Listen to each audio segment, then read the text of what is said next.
Hey, good morning. And in typical, oh yeah, I forgot to tell you about that fashion, I have another installment of Tennis Strategy 101.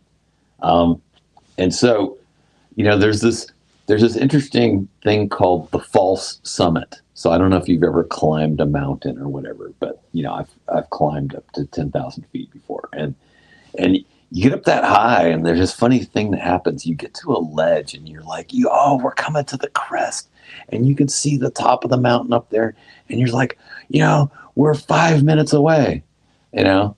And then you go up a little bit more, and you get to another one. You feel like you can touch the top of the mountain. You're just like almost there, and then we're 5 minutes away, and then lather, rinse, repeat. And so this happens a lot. So anyway, this happens with my writing. This is a very interesting thing. I feel like I'm done. I feel like I'm very close to the end. And then one more thing pops into mind. I'm like, oh yeah, that's an important thing to include. So this is going to be one of those things. So the topic of today's talk is the jungle of subjective description of errors. So, um, you know, so the conclusion that we're going to come up with at the end, so no, spoiler alert, is that tennis's matches are won because of forcing errors in the opponent. That's a pretty true statement. I mean, there are exceptions because sometimes people just throw a match away with unforced errors, but generally, when you're playing well, you have to force your opponent to make an error. That's how you win. Anyway, so we're going to break it down, though. We're going to talk about winners. We're going to talk about unforced errors. We're going to talk about forced errors. And where are the errors of subjectivity to that? What kind of players, what kind of coaches, have different standards for what it is? So there have been lots of different times that people have shown how the statistics that get taken in any given match at any level of play are subject to the bias of the person taking the stats. Right? So think about that for a second. What is your particular bias? What's my bias? I know that earlier in my career, I was more prone to call things unforced errors. And I was more prone to categorize certain shots as unforced errors. And then over time, I started to understand better forced errors, and I started to recategorize certain situations as unforced. So it takes some time. There's an art to it. Ultimately, what you need is your paradigm. It doesn't have to be exactly mine, but I hope to influence you that way, to be closer in understanding to the way I understand it. But you need your paradigm because you need to compare yours to other people's. So if you're a player, you have to have your paradigm of what's an unforced error and what's a forced error. And you need to discuss that with coaches and get their idea and make sure they understand you and vice versa. And then, you need to, if you're a coach, you need to communicate this to your players and they need to understand it. You need to have this conversation with them and they need to learn how to properly understand, what is a forced and an unforced error. So, the funny thing about winners is that a ball that hits the net and then just barely falls over, 2 feet over the net and dies is a winner. Right. And so is a shot that was a total flub mishit that ends up going 12 miles an hour down the line and bounces twice before the opponent can get it. That's a winner. So, winners aren't always 100% beautiful shots. They can be total accidents. And also, one thing I agree with Sterling Strother on is that winners are unsustainable. There are some rare matches where you're like totally in the zone and you're just hitting every line and whatever. That's fine. It's going to happen. But you can't count on that every single match. It's just not going to happen. So if you go out there thinking that you're going to hit a ton of winners, then you're barking up the wrong tree, because what you really ought to do is focus on forcing errors from your opponent. And then in so doing, occasionally you'll hit a couple of shots that accidentally go a little bit better and farther away, and you get a winner. And that's okay. That's fine. That's good, right? But don't get caught up in the hype. When people clap for your good shot, you're still trying to force errors. All right, now let's do a definition. We'll define unforced error as this: as a shot, any shot that you could and should make, but you don't. So any shot where you are on balance, in position, have your front racket on the ball, your strings are on the ball, ball's relatively in the middle of your strings. But there are a lot of balls on the edge that you really can make. If you followed through properly with good technique, you could get that ball up and over, right? So any ball that you reasonably should make, but you don't, is an unforced error, okay? And then any shot where you choose the wrong shot and you miss it, that's an unforced error. So, and my decision making on that is, if you could have lobbed and made the shot, but you chose any other shot and missed, then that's an unforced error. Okay, and then finally, we'll say that, so I mean, so in your shot selection, if you all of a sudden go for a winner, right, when you could have hit just rallied cross court and not hit it 20% harder and made the shot, then that's an unforced error. So it has to do with shot selection. So a lot of times you're going down the line, you have a little bit less court to hit into, and you hit it long, unforced error. All right.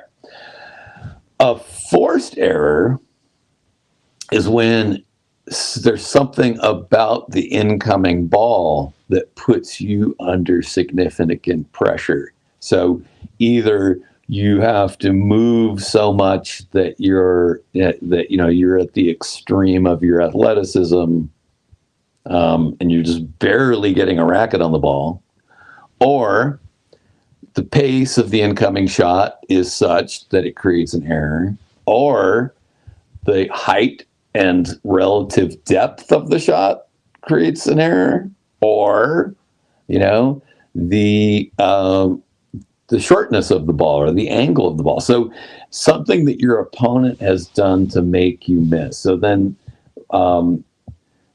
basically what has happened is that your opponent has made you off balance, out of position, bad posture, outside of your comfort zone for hitting a good shot, and you missed that.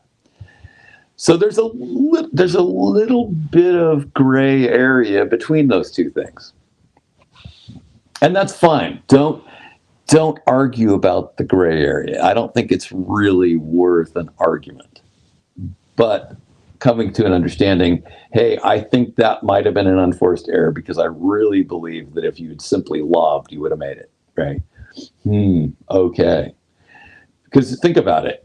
Even lobbing is a great shot for specifically those times when you've been put under amazing pressure. That's maybe one of the best functions of the lob. I don't know how many times I've been at full stretch and had the ball just in the very tip of my racket, and so I'm lifting it up, trying to get as much height and depth on that ball so it can clear the net, and then I can live again to run and get one more shot. All right. So winners are happy accidents. Unforced errors are errors that you really ought not to have missed because it was inside your control, because you were in position to make an average shot, and you didn't, you made the wrong choice of shot, and just there was no reason to miss. You didn't have to miss that shot. And then a forced error is, being out of position. If you're trying to lob and you can't even lob because that shot was so good, then that's a forced error. I mean, anytime you get your racket on it, it's not a winner. And so anytime you can just barely get your racket on it, then that's obviously a forced error. So I hope that that's very clear. Now, we're going to shift to, kind of the personality traits that affect people's perception of these things. So, you meet perfectionists out there. And so some people, so there's a continuum. So over here, you have the people who are so perfectionistic, they think every error is an unforced error and they should have made that shot. I should have made that, right?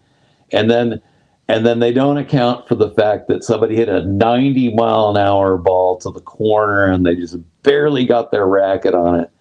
They think they should make that, and that's a problem that they didn't make. So you have those people.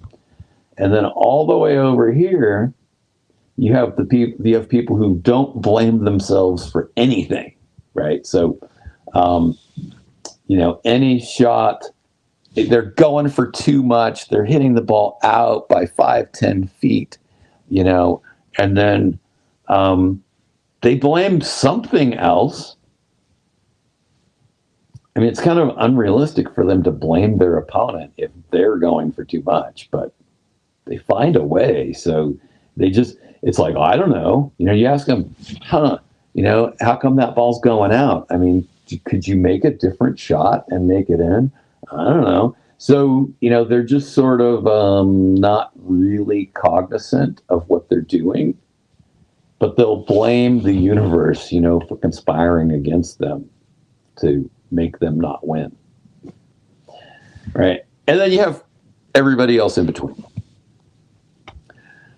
Generally, I find that there are more people on this side. More people sort of blame themselves for too much. So go back to those definitions, right?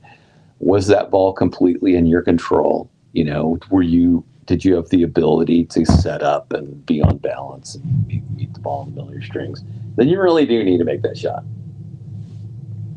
And then in future chapters here, we're going to talk about, why the first job is getting the ball up and over the net, and then, hitting cross court, and then deep down the middle, and having shot combinations that are mindful, having targets in mind, because those four things are going to help you to get more shots in, because having a target helps you direct your shots better. And it's so, that's another source of unforced errors, is not having an intention of where you want to play the ball. So now we're going to shift into, where to begin. In many years of coaching high school tennis, I meet so many kids who have a range of experience. A lot of the kids who come in have precious little competitive experience. A handful of them have played some tournaments, and even fewer have played a lot of tournaments. And what I find is even the ones who've played a lot of tournaments still need a lot of training on the mentality of how to play the game. So one thing we get into is it's a lot easier to reduce the amount of errors that you make than it is to increase the amount of winners that you hit. But with solving some technical issues and learning how to hit the ball a little bit better, you can dramatically increase the amount of forced errors you create in your opponent when you study their weakness, when you work on your ability to hit the ball to targets and, take advantage of that. And also learn to work with, certain patterns, and you might use patterns intentionally. You might use patterns somewhat accidentally. But the thing is, the number one thing technically that you can do is you can shorten your backswings, and you can pay much more attention to getting in position to receive the ball, and catching it on your strings nicely so that you can send it up and over. There's way too much attention paid to the sending skills of tennis, to the how do you hit the ball, what swing path does your racket travel in, and yet there's an emerging interest in learning to receive the ball. And, it's interesting because, people talk about how, the top 100 players, how many of them grew up on clay. But what is not frequently talked about is how many of them played soccer or football, if you're in the UK. I don't know who else calls it football. But anyway, we have our American football. Blah, blah, blah, blah. All right. So, but here's the interesting thing. When you play any other sport, football, basketball, baseball, basketball, football, baseball, yeah, those things, lacrosse, you first have to gain possession of the ball before you do anything with it, right? So in soccer, you have to trap the ball before you can dribble, pass, or shoot, right? Same thing in basketball, right? You have to catch the ball before you can dribble, pass, or shoot. So let's have that mentality. I mean, we want to receive the ball, because, we have to be able, before we're going to shoot it, we have to have possession of the ball in order to make a good shot. I don't know how many times, over at least 10,000 times, somewhere between 10,000 and 100,000 times in my tennis coaching, I have witnessed a player who used very poor footwork to the shot, found themselves really badly out of position, made an unforced error of their own doing. I guess okay, so I'm going to tack this back on the other thing. If you don't get in proper position for a shot that you could have gotten in proper position for, and you miss your shot, then that's an unforced error. Good thing I'm going to capture the text later on this, and I can put things in the right order. And then here's what they do. So they've bungled it by getting too close or not getting close enough, and then we're lazy or overly active, or just their footwork was not precise. And then what do? They take a practice stroke because that was the problem. My stroke was off. And it's like, no, it wasn't. So Ramos Proctor is sending me something. It looks like a link. Could be spam. So anyway, so they take a practice stroke because they think that must be the problem, because that's what the vast majority of people think, is that technique is everything. And so I go, hey, you know what? And if I'm coaching it, of course, hey, do you see how the problem was your footwork? Do you see how it was because you weren't in position to make the shot? And then they go, oh, yeah. I'm like, yeah, so your practice swing isn't doing you any good. What you really need to do is rehearse how you would move for that shot again. So let's focus more on that. We can work on that. Here's a little magic phrase I will leave you with in discussing footwork with my players. What I do is I ask them to use precision footwork. Give it a try. Go to your players, or if you are a player, just go out there and say, okay, today I'm going to use precision footwork. I'm going to be very precise with how I move. No technical instruction on how to do it. No training on contact moves and crossover steps and shuffling and turning your side to the net or any of that, right? Or recovery steps, blah, blah, blah, right? Precision footwork. It's really amazing how people can execute that. And then when they can't, then you can dig into the weeds of, okay, well, teaching them a move that they need, one move. When I teach footwork, I teach one so-called contact move at a time. So, I might teach them to turn and shuffle and then, and then move into the shot and then, jab, step, recover. And that's one whole thing, right? Or I might teach them to shuffle, turn, step, hit, jab, step. Or, crossover and sprint and land. So, I have a lot of different ways to describe that. I try to make it not too complicated on court. But I try asking your players to use precision footwork without showing them how, and I think you'd be really surprised at their intuition. And everybody seems to be predisposed to move in a slightly different way. All right. So that's it for today. Thanks for tuning in. I'm going to go back and look at comments now and respond to people, unless they put gibberish in, because I don't respond to gibberish. So if you're feeling generous like I am, spending 20 minutes with you prattling on like this, and you feel like it's worth a cup of coffee, that's awesome. Thank you. All right. I would like to thank the people who have bought a book, and recently somebody made a nice post, which I love, and they showed where they used a yellow highlighter to highlight some stuff, and I'm like, wow, you highlighted my stuff. That was nice. So that social post is really valuable to me. So if you want to make a post on that,